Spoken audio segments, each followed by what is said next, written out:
الحمد لله نحمده ونستعينه ونستغفره ونعوذ بالله من شرور أنفسنا ومن سيئات أعمالنا من يهده الله فلا مضل له ومن يضلله فلا هادي له ونشهد أن لا إله إلا الله وحده لا شريك له ونشهد أن سيدنا وسندنا وحبيبنا وطبيبنا وطبيب قلوبنا ومولانا محمدا عبده ورسوله الذي أرسله بالحق بشيرا ونذيرا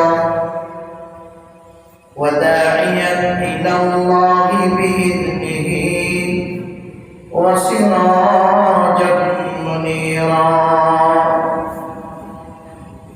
فقد قال الله تبارك وتعالى في كلامه المجيد والفرقان الحميد أعوذ بالله من الشيطان الرجيم بسم الله الرحمن الرحيم إنا أعطيناك الكوثر فصل لربك وانحر إن شانئك هو الأبتر أو كما قال النبي عليه الصلاة والسلام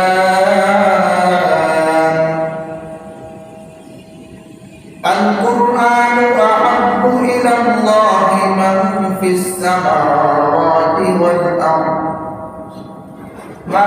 في السماوات والأرض ومن فيهن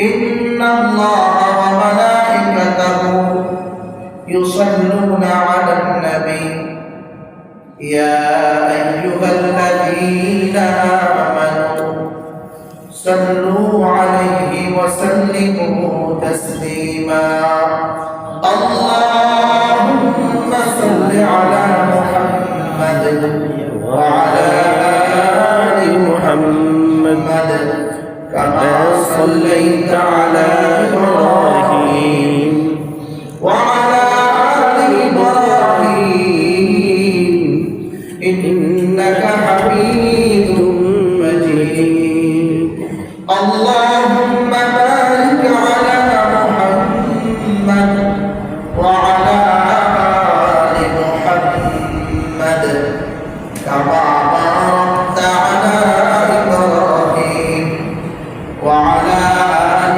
إبراهيم إنك حميد مجيد بلغ العلا بكماله كشف الدجى بجماله حسنت جميع خصاله صلوا عليه وآله الحمد لمن قدر خيرا وخوالا والشكر لمن صور حسنا وجمالا في سند عن صفة الخلق قدير رب عزلي خلق الخلق كمالا لا جد ولا ند ولا حد لمولى الآن كما كان ولم يلق زوالا الآن كما كان ولم يلق زوالا الحمد لله معزز محترم مكرم مسلم الكرام অসংখ্য অগণিত শুকর ওয়া সুজুদ জাল্লা জাল্লা জালালুহু ওয়া আম্মা নাওয়ালুহু আজকের এই পবিত্র জুমার নামাজের দিন জুমার সালাত আদায় করার উদ্দেশ্যে আল্লাহ পাকের ঘর মসজিদে আসার তৌফিক দান করেছেন। এজন্য শুকর আদায় করি আলহামদুলিল্লাহ।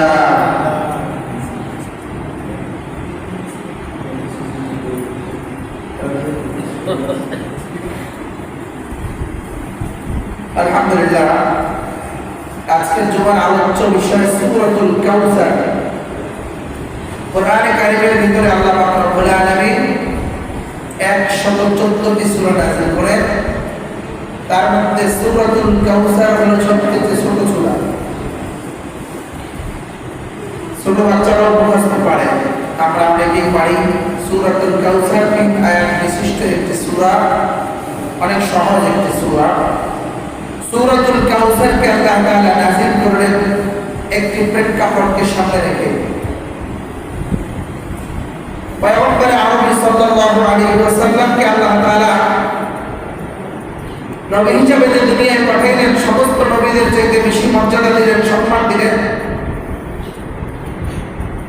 এটা তো এক ধরনের মানুষ মেনে নিতেই পারে।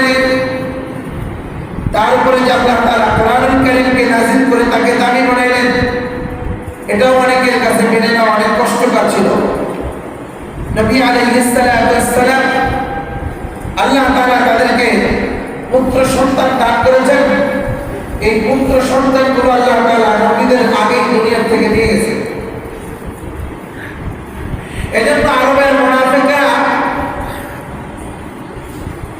বিভিন্ন বংশে যারা ইসলামের জ্বলন্ত দুশমন ছিল, তারা বিভিন্ন সময় আল্লাহর পয়গম্বরকে আত্মার শব্দ বলে সম্বোধন করত। আত্মার শব্দের অর্থ হল নির্বংশ। এই জন্য আরবের মুনাফিকরা আল্লাহর নবীকে নির্বংশ বলত। রাসূল সাল্লাল্লাহু আলাইহি ওয়াসাল্লামকে আল্লাহ তাআলা এই পুত্র সন্তান দান করেছেন। সেই পুত্র সন্তানগুলো বালেগ হওয়ার আগেই দুনিয়া থেকে বিদায় হয়ে গেছে। ছোট্ট বয়সী পুত্র সন্তানগুলো একে কয়েকটা সন্তান মারা গেছে। এই অবস্থা যখন আরবের মুনাফিকরা দেখত, পয়গম্বরের দ্বীনের দাওয়াত তাদের কাছে সহ্য হতো না। নবী আলাইহিস সালাতু ওয়াস সালামের ধর্ম প্রচারে বিভিন্ন প্রকার বাধা সৃষ্টি করত। আল্লাহর পয়গম্বরকে তারা দেখলেই নির্বংশ বলে ডাক দিত। এজন্য তারা নির্বংশ বলত। মুহাম্মদ যখন ইন্তেকাল হয়ে যাবেন, তার যেহেতু সন্তানটাকে জীবিত নাই, মেয়ের দ্বারা তো বাবার বংশের পরিচয়ের প্রচার প্রসার হয় না। সন্তানের দ্বারা, ছেলের দ্বারা যেরকম বাবার নাম দাদার নামে এর পরে একটা প্রচার প্রসার হয়, বংশ বিস্তার হয়, মেয়ের দ্বারা ততটা প্রসিদ্ধ হওয়া যায় না। তার যেহেতু ছেলেরা, সন্তানের মধ্যে ছেলে সন্তানগুলো যেহেতু তার মারা গেছে, তার মৃত্যুর পরে এই ধর্ম প্রচার বন্ধ হয়ে যাবে। এরকম যখন পুরা মক্কার মধ্যে এরকম একটা গুজব ছড়িয়ে গেছে, আল্লাহ নবীকে দেখলেই তারা আত্মার বলে ডাকে। আর আত্মার শব্দের অর্থ হলো নির্বংশ। আল্লাহ রাব্বুল আলামিনের পয়গম্বরের শানে সূরাতুল কাউসার নাযিল করলেন। কাউসার সূরাটি হলো 114 নম্বর 14টি সূরার মধ্যে সবচেয়ে ছোট সূরা হলো সূরাতুল কাউসার। সূরা কাউসারের মধ্যে আল্লাহ রাব্বুল আলামিন 3টি আয়াত নাযিল করলেন। বিসমিল্লাহির রাহমানির রহিম। ইন্না আ'তাইনাকাল কাউসার ফাসাল্লি লিরাব্বিকা ওয়ানহার ইন্না শানি'আকা হুয়াল আবতার। আল্লাহ রাব্বুল আলামিন পয়গম্বরকে বললেন, হে আল্লাহ হাবিব, মুনাফিকদের আচার-আচরণে আপনি অসন্তুষ্ট হবেন না, আপনি নারাজ হবেন না। আপনাকে যতই গৌরবান, যত টিনকারি, যত হাস্য, আপনাকে নিয়ে যত তামাশা করুক, ওদের চক্রান্তর জবাব আমি আল্লাহ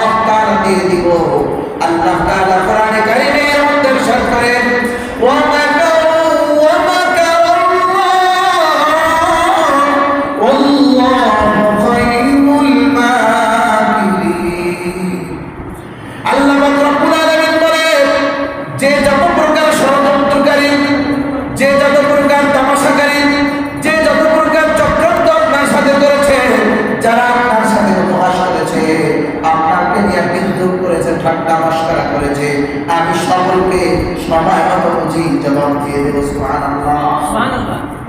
আল্লাহ পাক রব্বুল আলামিন সূরাতুল কাউসার নাযিল করেছেন। আরবের সব মুনাফিকরা যেমন দলবদ্ধ হয়ে আল্লাহর পয়গম্বরকে অপমান করার জন্য, হাস্যকর ভাবে তাকে ঠাট্টা করার জন্য, দেখলেই যখন তাকে নির্বংশ বলে ডাক দেয়। নির্বংশ বলে ডাক দেয় কেন? বলে তার কোনো পুত্র সন্তান জীবিত নেই, তার মৃত্যুর পরে তার ধর্ম নিয়ে প্রচার প্রসার, ধর্মের অনুসারী হবে তারা। আল্লাহ পাক রব্বুল আলামিন বলে, কিয়ামত পর্যন্ত যত উম্মত দুনিয়াতে আসবে, এই উম্মতের অন্তরের মধ্যে আমি আপনার মহব্বত এত বেশি পরিমাণে দিয়ে দিব, কলিজার টুকরা ছেড়ে যাবে, কলিজা ছেড়ে যাবে, কিন্তু আপনার মহব্বত কলিজার থেকেও বেশি মহব্বত তাদের থাকবে। সুবহানাল্লাহ। ভাইরা আমার, বন্ধুরা আমার, একটি যুদ্ধের সময়, যুদ্ধ চলাকালীন সময় নবী যুদ্ধ আরম্ভ করবেন। একজন মহিলা সাহাবী এসে পয়গম্বরকে বললেন, ও বললেন, হাবিব, আমার একটি কলিজার টুকরা সন্তান, শিশু সন্তান, এই সন্তানকে আপনার সাথে যুদ্ধে নেওয়ার জন্য আমি সন্তানকে সাজিয়ে গুছিয়ে নিয়ে এসেছি। একজন সাহাবী বললেন, যুদ্ধের ময়দানে আপনার এই কলিজার টুকরা সন্তানকে দিয়ে যুদ্ধের ময়দানে অত ছোট্ট মানুষ কিভাবে যুদ্ধ করবে? ও যা যুদ্ধের ময়দানে ও কি কোন উপকারে আসবে? ওই মহিলাটি পয়গম্বরের এসে কান্নাজড়িত কণ্ঠে বলে, ইয়া রাসূলুল্লাহ, ইয়া হাবিবাল্লাহ, হাদিসের মধ্য থেকে সাহাবায়ে কেরাম থেকে শুনেছি, লা ইউমিনু আহাদুকুম হাত্তা আকুনা আহাব্বা ইলাইহি মিন ওয়ালিদিহি ওয়া ওয়ালাদিহি ওয়ান নাসি আজমাইন। যতক্ষণ পর্যন্ত পিতা, পুত্র, ছেলে, সন্তান, সম্পদ, সন্তান, সন্ততি আর সব কিছুর পক্ষ থেকে আল্লাহ রাসূলের মহব্বত যতক্ষণ পর্যন্ত তোমাদের হৃদয়ের মধ্যে পরিপূর্ণ না হবে, ততক্ষণ পর্যন্ত তোমরা পূর্ণাঙ্গ মুমিন হতে পারবে না। ইয়া রাসূলুল্লাহ, ইয়া হাবিবাল্লাহ, আমার এই কলিজার টুকরা ছোট্ট শিশু বাচ্চাকে আপনার সাথে যুদ্ধের ময়দানে নিয়ে যাবেন। আল্লাহর পয়গম্বরকে ডেকে বলেন, ইয়া রাসূলুল্লাহ, আমার এই সন্তান যুদ্ধের ময়দানে অস্ত্র চালাতে পারবে না, শত্রুদের দিকে তীর নিক্ষেপ করতে পারবে না। ও আল্লাহর হাবিব, আমার দৃঢ় বিশ্বাস, শত্রুর পক্ষ থেকে আপনার দিকে যখন তীর নিক্ষেপ করা হবে, পাথরের বৃষ্টি নিক্ষেপ করা হবে, আমার এই কলিজার টুকরা সন্তানকে আপনার চেহারার সামনে ঢাল হিসেবে ব্যবহার করবে। আপনার তীরের আঘাত, শত্রুর পক্ষ থেকে যে তীরের আঘাতগুলো, এই তীরের আঘাতগুলো যখন শত্রুদের দিক থেকে ছোড়া হবে, আপনার আমার কলিজার টুকরা সন্তানকে আপনার সামনে ঢাল হিসেবে ব্যবহার করবেন, যাতে করে তীরের আঘাতগুলো আমার এই কলিজার টুকরা সন্তানের গায়ে লেগেও যদি ঝাঁঝরা হয়ে যায়, আপনার শরীরে আঘাত লাগলে আমি কলিজায় সহ্য করতে পারবো না। সুবহানাল্লাহ! কি মহব্বত ছিল, কি সম্পর্ক আর ভালোবাসা ছিল আল্লাহর নবীদের সাহাবীদের উপর। ভাইরা আমার, বন্ধুরা আমার, কলিজার টুকরা সন্তানকে নবীর সম্মানের জন্য বিসর্জন দিয়ে দিল। আল্লাহর পয়গম্বর বলে, না, আপনার এই সন্তান যদি ভবিষ্যতে বেঁচে থাকে, আপনার সন্তান একসময় যুদ্ধে যেতে পারবে। বলে, ইয়া রাসূলুল্লাহ, ইয়া হাবিবাল্লাহ, আমার সন্তান বেঁচে থাকবে আর আপনি শত্রুদের তীরে আঘাতে ক্ষত বিক্ষত হবেন, এটা আমি মুহূর্তের জন্য মেনে নিতে পারি না। কতটুকু সম্পর্ক, মহব্বত আর তাজিম, সম্মান থাকলে, ইজ্জত থাকলে পরে সন্তানকে নবীদের সামনে এরকম নবীদের ভালোবাসার সামনে বিলীন করে দিতে পারে। ভাইরা আমার, বন্ধুরা আমার, পয়গম্বরের শানে আরবের মুনাফিকরা যেভাবে নবীকে নির্বংশ বলে গালি দিয়েছিল, নবীকে নির্বংশ বলে বিভিন্ন সময় তার সাথে ঠাট্টা বিদ্রুপ উপহাস করে ডাক দিয়েছে, আল্লাহ পাক রব্বুল আলামিন বলেন, ও নবী পয়গম্বর, আমি আপনাকে কিয়ামত পর্যন্ত যত উম্মত দুনিয়াতে আসবে, সমস্ত উম্মতরা আপনার প্রতি ভালোবাসা, আপনার প্রতি আপনার এতটাই আন্তরিক থাকবে, বলে তাদের কলিজা দিয়ে আপনাকে ভালোবাসবে। সুবহানাল্লাহ।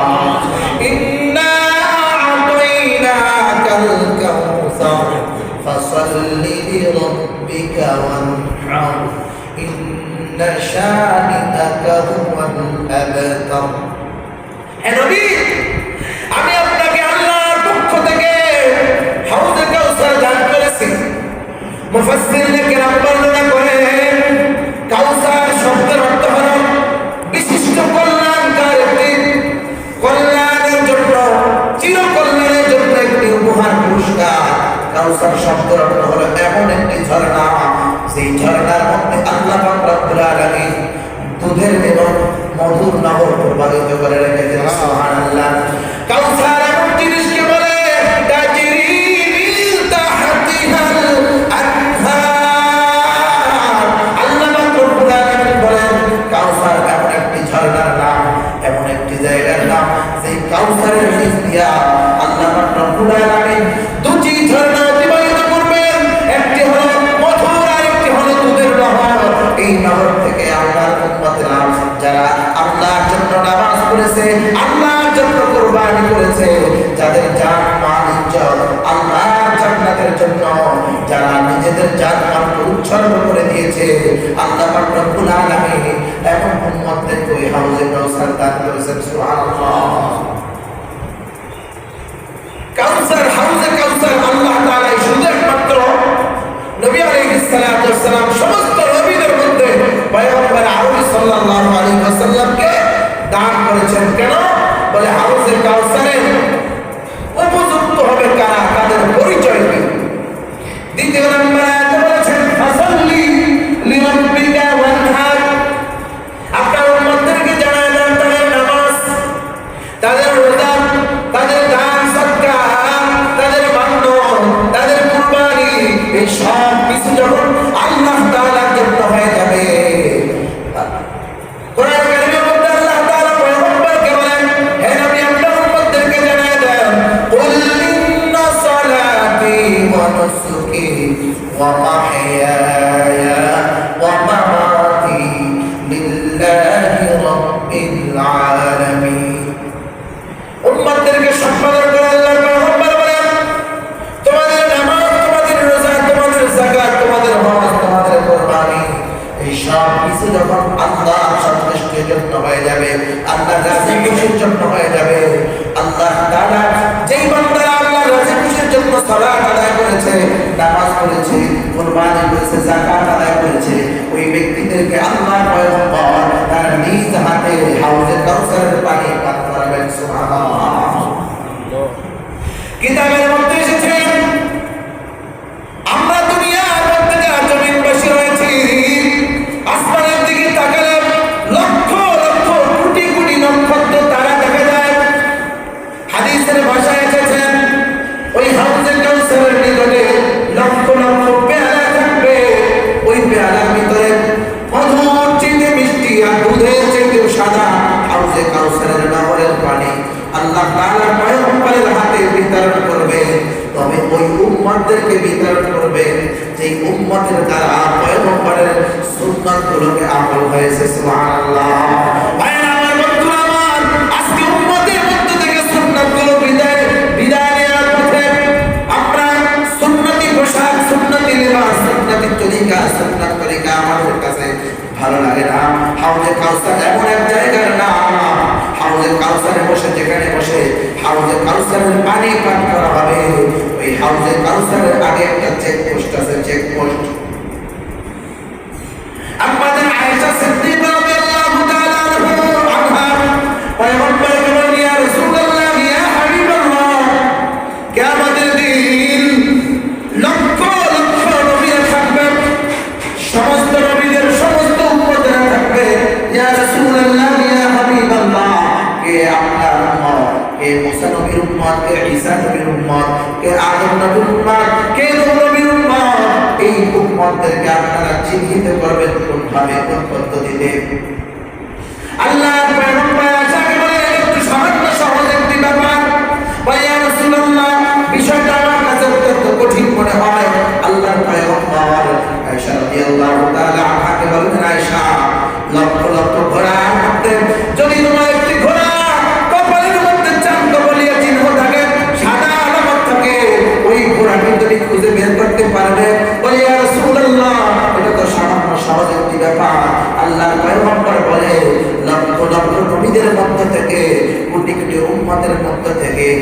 আমার উম্মত হবে, আমার উম্মতের আলামত হবে, হাজার হাজার লক্ষ লক্ষ কোটি কোটি উম্মতরা থাকবে। আমার উম্মত যে হবে তার আমল নামার মধ্যে, তার কপালের মধ্যে চাঁদ কপালি একটা চিহ্ন থেকে যাবে। সুবহানাল্লাহ, সুবহানাল্লাহ। কারণ আমার উম্মতরা তৈরি, পাঁচ ওয়াক্ত নামাজের আগে পাঁচবার ওযু করেছে। আর কোন নবীদের সময় নামাজ পাঁচ ওয়াক্ত ফরজ ছিল না। আমার উম্মতের জন্য পাঁচ ওয়াক্ত নামাজ ফরজ করে দেওয়া হয়েছে। কোরআনে কারীমের মধ্যে আল্লাহ পাক রব্বুল আলামিন বলেন, ইয়া আইয়ুহাল্লাযীনা আমানু ইযা কুমতুম ইলাস সালাত ফাগসিলু wujuhakum wa aydiyakum ilal marafiqi wamsahu bi ru'usikum wa arjulakum ilal ka'bayn। আল্লাহু আকবার। আল্লাহ পাক রব্বুল আলামিন কোরআনে কারীমের মধ্যে বলেন, ও দুনিয়ার মানুষ, আল্লাহর সামনে যখন নামাজের জন্য যখন আল্লাহর সামনে দাঁড়ায় যাইবা, নামাজে দাঁড়ানোর আগে নামাজের প্রিপারেশনের জন্য, প্রস্তুতির জন্য তোমরা আল্লাহ তাআলার শুকর পবিত্রতার জন্য, আল্লাহর সামনে দাঁড়ানোর জন্য পবিত্রতা অর্জন করবা। সেই পবিত্রতার পদ্ধতি আমি কোরআনে বর্ণনা করেছি। যখন তোমরা নামাজে দাঁড়ানোর জন্য ওযু করবা, ওযু করার দ্বারা তোমাদের হাতে অঙ্গ প্রত্যঙ্গ হাত যখন দগ্ধ করবা, ও নবীর উম্মতের দল, কিভাবে ওযু করবা পয়গম্বর হাদিসের মধ্য থেকে শিক্ষা দিয়েছে, আল্লাহর পয়গম্বর শিক্ষা দিয়েছেন। যখন তোমরা ওযু করবা, ওযুর সময় যখন তোমাদের হাতগুলো পানি দ্বারা দগ্ধ করবা, তোমাদের হাতের দ্বারা যতগুলো গুনাহ হয়ে গেছে, ওই গুনাহগুলো পানির ফোঁটার সাথে সাথে জোরে জোরে পড়ে যাবে। সুবহানাল্লাহ। এ দুনিয়ার উম্মত, যখন তোমরা চেহারা থেকে ওযু করবা, চেহারা ওযু করার সময় তোমার নাকের দ্বারা, চোখের দ্বারা, তোমার এই মুখের দ্বারা, জবানের দ্বারা যে সমস্ত গুনাহগুলো হয়েছে, এই গুনাহগুলো চেহারা ওযু করার সময় পানির ফোঁটার সাথে সাথে চলে যাবে। সুবহানাল্লাহ।